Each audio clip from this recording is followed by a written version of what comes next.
నేను ఒక వేస్ట్ ఫెలోని అని నువ్వు ఎప్పుడు అనుకోవద్దు. వేస్ట్ ఫెలోని చేసే వేస్ట్ పని నా దేవుడు ఎప్పుడు చేయడు. నువ్వు వేస్ట్ ఫెలో కాదు. నీ జన్మ వెనక ఒక ప్రణాళిక ఉంది నాన్న.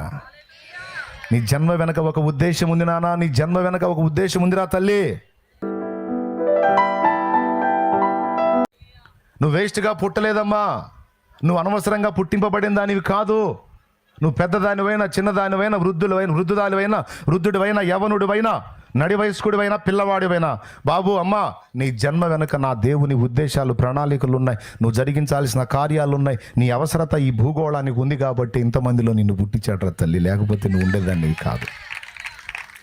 కొట్టితే గట్టి కొట్టు, పొదుపు కొట్టద్దు. ఇక్కడున్న వాళ్లే కాదు, ఇక్కడ కూర్చున్న వాళ్లే కాదు, ఇక్కడ ఉన్నటువంటి సరౌండ్స్లో ఉన్న వాళ్లే కాదు, లైవ్ ద్వారా వీక్షించే వేలాది మంది కూడా ఇదే సమాధానం. తూనా బతుకు పాడుగాను, నాలాంటి నీచ బతుకు ఇంకోటి వద్దు, నాలాంటి బతుకు అవసరం అంటావు, ఎందుకు బతుకుతున్నానో, నేను ఎందుకు పుట్టాను అనుకునే వారందరికీ మరొక్కసారి దేవుని మూలంగా చెప్తున్నాను, నువ్వు అనవసరంగా పుట్టలేదు. నీ జన్మ వెనక నా దేవునికి ఒక ఉద్దేశం ఉంది, ఒక కారణం ఉంది, ఒక ప్రణాళిక ఉంది. నీవు నెరవేర్చాల్సిన పనులు భూమి మీద కొన్ని ఉన్నాయి. ఎవనుడా గుర్తుపెట్టుకో. నేను వేస్ట్ ఫెలో నేను ఎప్పుడు అనుకోవద్దున్నాను. నీ ద్వారా దేవుడి కార్యాలు జరగాల్సి ఉంది. దేవుని చిత్తం నీలో నెరవేరాల్సి ఉంది. అనవసరంగా చేయలేదు నాన్న. అనవసరంగా ఇన్నాళ్ళు నీకు ఎదురైన ఆపదల్లోంచి నేను కాపాడుకోలే. ఒక ఉద్దేశంతోనే కాపాడుకున్నాడు. 15 సంవత్సరాల ప్రాయం ఉన్నప్పుడు కరెంట్ షాట్ కొట్టింది నా. మామూలు షాట్ కాదు, దెబ్బకు అవుట్ అవ్వాల్సింది. కానీ ఆశ్చర్యంగా ఆ రోజు కాపాడబడ్డాను. తర్వాత ఎన్నో ఆపదలు ఎదురైనాయి, అన్నిట్లోంచి తప్పించబడ్డాను. ఎందుకు నన్ను బ్రతికించాడు దేవుడు? కొన్నిసార్లు నేను ఈ చిత్తంలోకి రాకముందు, సేవలోకి రాకముందు, పరిచర్లోకి రాకముందు చాలాసార్లు నా లైఫ్ని గురించి నేను అనుకున్నాను. ఏమన్నా తెలుసా? నాలాంటి ఒకడు పుట్టడం అవసరం అంటావా? బ్రతకడం అవసరం అంటావా? ఉనికిలో ఉండటం అవసరం అంటావా? దేవుడా, ఎందుకు పుట్టించావు నన్ను? ఎందుకు బతకనిస్తున్నావు నన్ను? నా ప్రాణం తీసేయొచ్చు కదా, నన్ను చంపేయొచ్చు కదా అని చాలాసార్లు నేను దేవుని ముందుకెళ్ళి ఏడ్చుకున్న రోజులు ఉన్నాయి. దేవుడా, నన్ను చంపు అని. హలో, వింటున్నారా? ఎంతమంది వింటున్నారమ్మా? నేను అనుకున్నానా? మీరు కూడా అప్పుడప్పుడు అనుకున్నారా? నేను కూడా కొన్నిసార్లు అలా అనుకున్నాను అన్న వాళ్ళు చేతులు ఎత్తండి. అందరూ అనుకున్నారు. ఏం చేద్దాం, విసుగు బతుకు మీద ఎరక్తి పుట్టి సీదర వేసినప్పుడు ఎవరైనా అనుకుంటారు, ఎందుకు నా బతుకు దరిద్ర బతుకు అనిపించిందా? నాకే అనిపిస్తే మీకు అనిపించదు ఏంది? కానీ నాకేం తెలుసండి దేవుడు ఇలాంటి ప్రణాళిక కలిగి ఉన్నాడని, ఇలాంటి పని నా ద్వారా జరగాల్సి ఉందని, ఎన్నో జీవితాలు కట్టబడాల్సి ఉంది, రక్షించబడాల్సి ఉంది, ఎంతోమంది ఆయన వైపు త్రిప్పబడాల్సి ఉంది, ఎంతో పని జరగాల్సి ఉందన్న సంగతి నాకేం తెలుసండి? ఇది ఏమీ ఎరగనప్పుడే చావాలనుకున్నా, చావు కోరుకున్నా, చావును ఎదురు చూసా, చావును అపేక్షించా. కానీ నేను అడిగానని నా కోరిక దేవుడు తీర్చలా. దేవుడు మనకు చేసే మేలుల్లో గొప్ప మేలేంటో తెలుసా? మనం అడిగినవన్నీ చేయకపోవటం. దేవుడు మనకు చేసే గొప్ప మేలేంటో తెలుసా? మనం అడిగినవన్నీ చేయకపోవటం. మన ఆశ ఏందో తెలుసా? మనం అడిగినవన్నీ చేస్తే బాగుండని. మనం అడిగినవన్నీ చేస్తే ఎప్పుడో పోయి ఉండేవాళ్ళ కాటికి. ఎందుకంటే చాలాసార్లు అడిగావు, దేవుడా నన్ను తీసుకొని ఆమేన్ అన్నట్టయితే అప్పుడే కట్టేవాళ్ళు పాడా. దేవునికి స్తోత్రం. ఎవరికో సోదిమోహవాడ సచ్చేది నీ ద్వారా పని ఉంది ఆగి అంటాడు ఆయన. నువ్వు చాలాసార్లు అడిగావు, దేవుడు నీ ప్రార్థన వినలా. కొన్నిసార్లు మన ప్రార్థన వినకపోవటం కూడా మనకు మంచిది. ఇదే కాదు, చాలా విషయాల్లో మన ప్రార్థన అన్నీ వినకూడదు. దేవుడు ఏది మనకు మేలో అదే వినాలి, ఏది మన తిక్కల ప్రార్థన ఉందో అది వినొద్దు. పొరపాటున నేను అడిగినప్పుడు దేవుడు ఆమెనే అని ఉంటే, వామ్మో ఎంత కృప పోగొట్టుకునేవాడో తెలుసా? ఇక్కడ ఉన్నవాళ్ళు ఎవరన్నా అనుకుంటే మర్చిపోండి ఆలోచనని. కదిలితే మేలితే సావన్నా రావట్లా సత్యపోయిద్ది అని సావటానికి ట్రై చేసిన వాళ్ళు, సావును కోరుకునే వాళ్ళు ఎప్పుడూ అడుగుద్దా మాట. దేవుణ్ణి గాయపరిచిద్దా మాట తెలుసా? నీకు బాధ పెట్టిద్ది. నీకెంత బాధ ఉన్నా, శ్రమ ఉన్నా, వేదన ఉన్నా, ఇరుకున్నా, ఇబ్బంది ఉన్నా, కష్టమైన, కన్నీళ్ళైనా, అవమానాలైనా పడు, కానీ చావు నాకు కావాలి అని మాత్రం అనొద్దు. నువ్వు దేవుడిని అవమానపరిచిందని అవుతావు, గాయపరిచిందని అవుతావు, గాయపరిచినోడు అవుతావు. నాకు చావు రావట్లేదు, చచ్చిపోతే బాగుండని కోరిక ఎప్పుడు కోరొద్దు. ఎందుకంటే నా తండ్రి నీ పట్ల ఒక ఉద్దేశాన్ని కలిగి ఉన్నాడు, ప్రణాళిక కలిగి ఉన్నాడు. ఆయన నిన్ను ప్రేమించి, నిన్ను ప్రేమించి నువ్వు కావాలనుకొని ఒక మట్టి బొమ్మని కానీ మనిషి చేసుకున్నట్టు నిన్ను నిర్మించుకున్నాడు రా తల్లి. తమ్ముడా, నిన్ను నిర్మించుకున్నాడు నాన్న. దేవుడు నిన్ను నన్ను ప్రేమించి నిర్మించాడు. వినండి, నీ అవసరత భూగోళానికి మాత్రమే అనుకోవద్దు. నీ అవసరత భూగోళానికి కాదు, ఈ లోకములో నుండి మనం తీయబడిన తర్వాత కూడా నీ అవసరత, నా అవసరత ఉంది. మనతో పని ఉంది దేవుడికి. ఇది నిజం.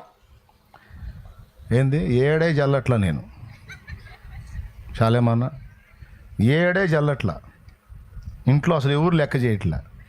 మంచి మంచి వాళ్ళు చేస్తున్నారు, నువ్వు చావచ్చుగా అంటున్నారు.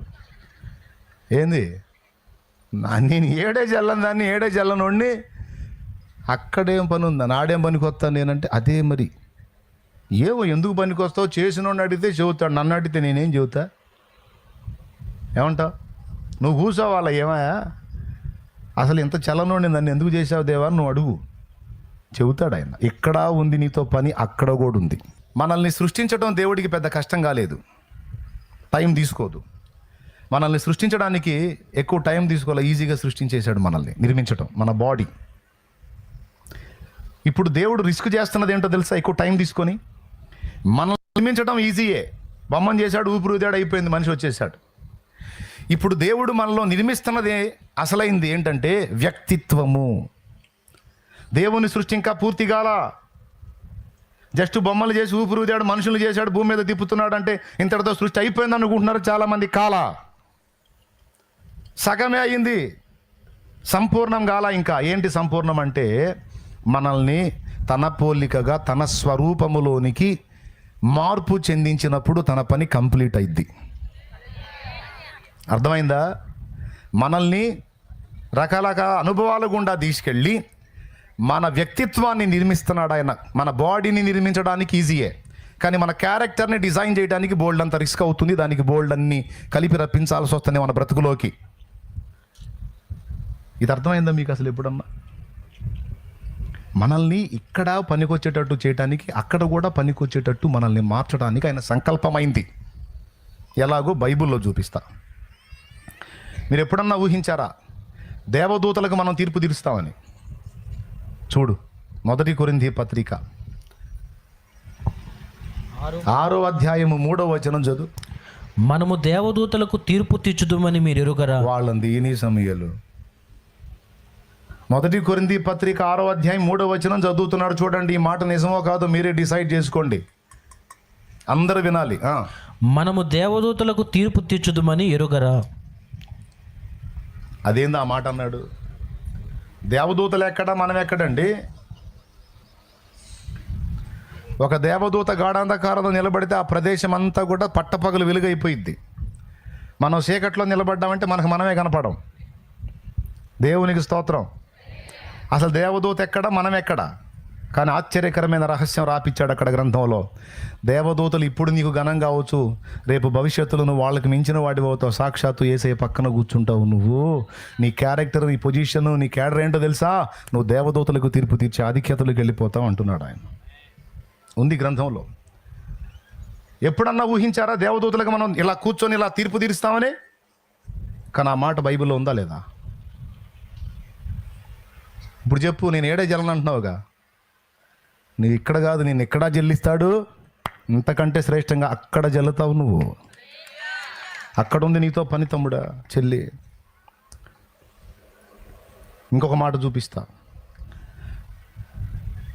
ఎఫెసీ పత్రిక 3వ అధ్యాయము 8-11 వచనాలు చదువు. ఎఫెసీ పత్రిక 3:8-11 వచనాలు చదువు, బైబిల్లోనే చూడు. దేవుడు మన ప్రభువైన క్రీస్తు యేసునందు చేసిన నిత్య సంకల్పము చొప్పున పరలోకములో ప్రధానులకును. ఆగక్కడ. ఎక్కడ ప్రధానులు? జాగ్రత్తగా చెప్పాలి. నిద్ర వచ్చిన వాళ్ళు గట్టిగా స్తోత్రం చెప్పండి. ఓ, నిద్ర వచ్చిన వాళ్ళు చెప్పమన్నా. నువ్వు కళ్ళు తెరిచి చెబుతావే. మెలుగుతున్న వాళ్ళు చెప్పండి. అది నేనేం చెబుతున్నాను, మీరు ఇంటర్నల్ చెక్ చేస్తున్నా. చదువు. పరలోకములో ప్రధానులకును అన్నాడు. ఈ లోకము ప్రధానులా, పరలోకములో ప్రధానులా? చదువు. పరలోకములో ప్రధానులకును అధికారులకును సంఘము ద్వారా. సంఘం ఎక్కడిది? సంఘం భూమి మీద, పరలోకంలోదా? అంటే సంఘం అంటే ఎవరు? సంఘం అంటే ఎవరు? జనం అనవాకు. సంఘం అంటే మనం, నేను అను. చెప్పు, నేను. రైట్, నువ్వు సంఘం, నేను సంఘం, మనందరం కలిసిందే సంఘం. ఇక్కడ నుంచి తీయబడే ఈ సంఘమట పరలోకములో ప్రధానులకు అధికారులకు దేవుని యొక్క నానావిధ జ్ఞానము చెప్పాలట. అది ఆయన దయాపూర్వక నిత్య సంకల్పం అట. నేను చెప్పాను, ఆడుందా? చూడు ఒకసారి, నీ బైబిల్లో కూడా అదే ఉంటుంది చూడు. తన యొక్క నానా విధమైన జ్ఞానము ఇప్పుడు తెలియబడవలనని ఉద్దేశించి శోధింప శక్యము కాని క్రీస్తు ఐశ్వర్యమును అన్యజనులలో ప్రకటించుటకును సమస్తమును సృష్టించిన దేవుని యందు పూర్వకాలము నుండి మరుగయ్యున్న ఆ మర్మమును గూర్చిన ఏర్పాటు ఎట్టిదో అందరికిని తేటపరచుటకును పరిశుద్ధులందరిలో అత్యల్పుడనైన నాకు ఈ కృప ఇదంతా అవసరంలా. సంఘము ద్వారా తన యొక్క నానా విధము తెలియబడవలెనని ఉద్దేశించి. అయిపోయింది. ప్రియులారా గమనించాలి, దేవుని దగ్గరకు వచ్చినాక నీకు ఒకటి అర్థమైంది, లోకస్తులకు అర్థం కాలాది, నీకు అర్థమైంది ఏంటంటే నిన్ను ఆయనే నిర్మించాడని. ఎందుకు నిర్మించాడో చెప్తున్నా. మొట్టమొదటిది, భూమి మీద నీతో పనుంది, రేపు చచ్చిన తర్వాత కూడా దేవుని రాజ్యములో నీతో పనుంది ఆయనకి. ఏమిటేమిటా పని అంటే, ఒకటి, దేవదూతలకు నువ్వు తీర్పు తీర్చాల్సి ఉంది. అక్కడున్న ప్రధానులకు, అధికారులకు దేవుని యొక్క నానావిధ జ్ఞానం నువ్వే చెప్పాల్సి ఉంది. విచిత్రం ఏంటంటే, మనకు అర్థమైనంతగా దేవుడు వాళ్ళకి అర్థం కాల. అదే మరి తేడా. మనకు అర్థమైనంతగా వాళ్ళకి అర్థం కాల. వాళ్ళకి ఎప్పుడు ఒకటే పాట. పరలోకంలో ఏం పాట చెప్పండి వాళ్ళకి? పరిశుద్ధుడు పరిశుద్ధుడు పరిశుద్ధుడు అని మానగ గాన ప్రతిగానముల చేత దేవుని సన్నుతిస్తున్నారు. వాళ్ళకి అదే పాట ఇప్పుడు. కానీ మనకి ఎన్ని పాటలు? యేసయ్యతో ఉన్న అనుబంధాన్ని గురించి ఎన్ని పాటలండి మనకి, ఎన్ని అనుభవాలండి మనకి. మనకున్నంత అనుభవం ఆయనతో, ఆయన మనస్సు, ఆయన వ్యక్తిత్వం, ఆయన సౌందర్యం, ఆయన ప్రేమ, వాత్సల్యం, మమకారం, మంచితనం, సహాయం, ఆయన సమస్తము దాదాపు చాలా వరకు మనకు తెలిసినంతగా వాళ్ళకి అందల.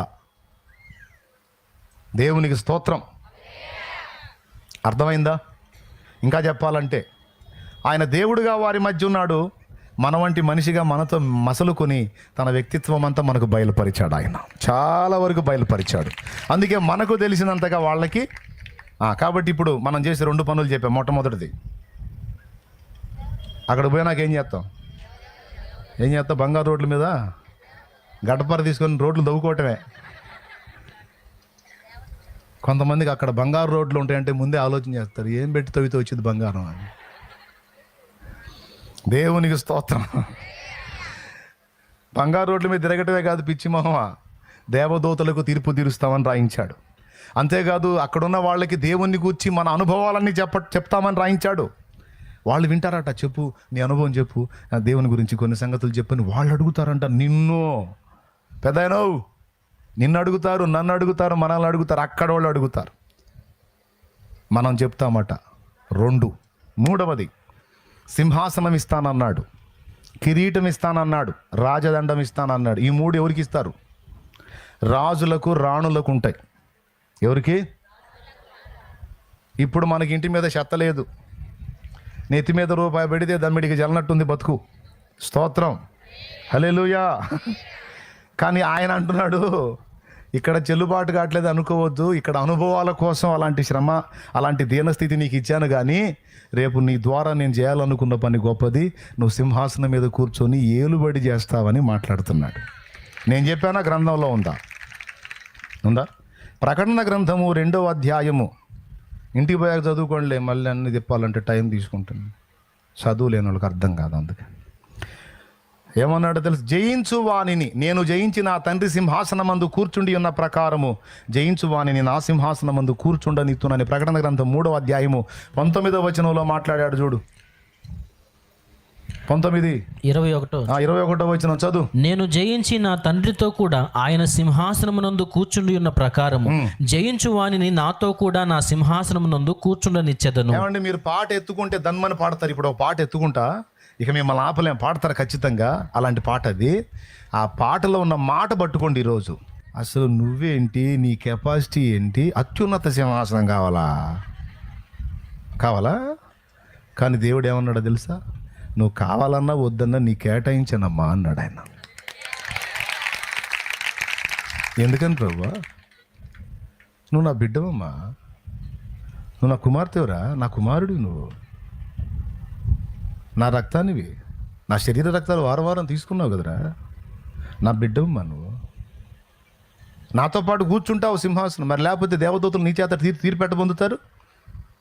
దేవుని పక్కన నువ్వు కూర్చుంటే వాళ్ళు లోబడతారు నీకు. దేవదూతలకు తీర్పు అంటే తెలుసా? తీర్పు తీర్చేది దేవుడు, తర్వాత మనం అన్నాడు. ఎవరి పక్కన కూర్చుంటావు నువ్వు? పోయి పెద్దగా చెప్పండి. యేసయ్య పక్కన. యేసయ్య పచ్చి పెద్దగా చెప్పు. ఆయన ఎవరు? దేవుడు. యేసయ్య ఎవరు? ఆయన పక్కన నువ్వు కూర్చున్నట్టు నువ్వెవరు? అసలు ఏ స్థానం అది? నమ్మగలవా? కానీ చదివావుగా, నా సింహాసనంలో కూర్చోబెడతాను అన్నాడుగా. సింహాసనం ఎవరికి అమ్మా? మరి అప్పుల సంగతి ఏంది? నువ్వు అప్పులు తీర్చవయ్యా అంటే సింహాసనం ఇస్తాను, అక్కడ తీర్పు తీరుతావు కానీ, నువ్వు అక్కడ చెబుతావు కానీ అంటే ఇక్కడ అవ్వాలని చెప్ప. వెంటనే ముందు మనకి సింహాసనం అనగానే సింహాసనం స్తోత్రం అని రాదు. అక్కడ సింహాసనం ఏమో కానీ చాలేమన్నా, ఇక్కడ నెల వస్తుంది, మళ్ళీ వడ్డీ ఏం కట్టాలన్న ఆలోచన.